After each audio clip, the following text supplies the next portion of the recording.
This is John Groves coming to you from my home studio. And for today's Bible talk, I'd like to focus on the upcoming new year. It's customary for many of us, as we anticipate the start of a new year, to formulate resolutions. Through them, we affirm our intentions to break with old, undesirable behavior patterns and adopt new ones that will carry us to a happier and more fulfilling lifestyle.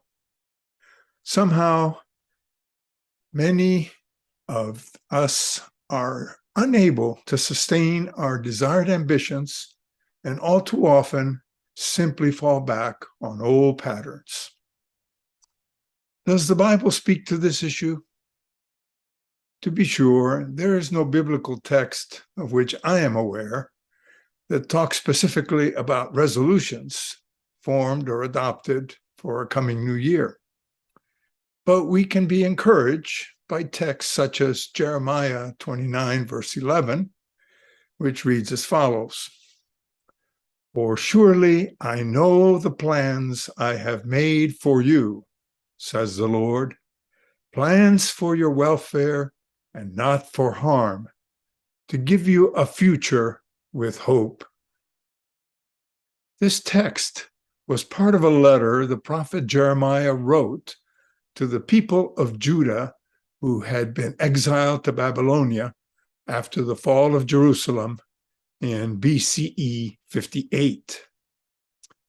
I'm sorry, BCE 587, off a few centuries there. The kingdom of Judah had fallen to the Babylonians. A portion of their population was taken captive to Babylon, a time referred to in Jewish and Christian literature as the exile. Some 60 or 70 years later, Cyrus the Great, the king of Persia, allowed the captives from many nations in Babylon to return to their ancestral homelands. What does it take to have faith that our futures should be filled with hope? That we will enjoy times when things may not seem so dire? That we will emerge from whatever disappointments and sadness we may have experienced to a life filled with joy? Charles Fillmore and many other New Thought leaders tell us that we can choose the life we want to live. Thus, putting our thoughts into action, we come to realize our ambitions and find the fulfillment we seek for ourselves.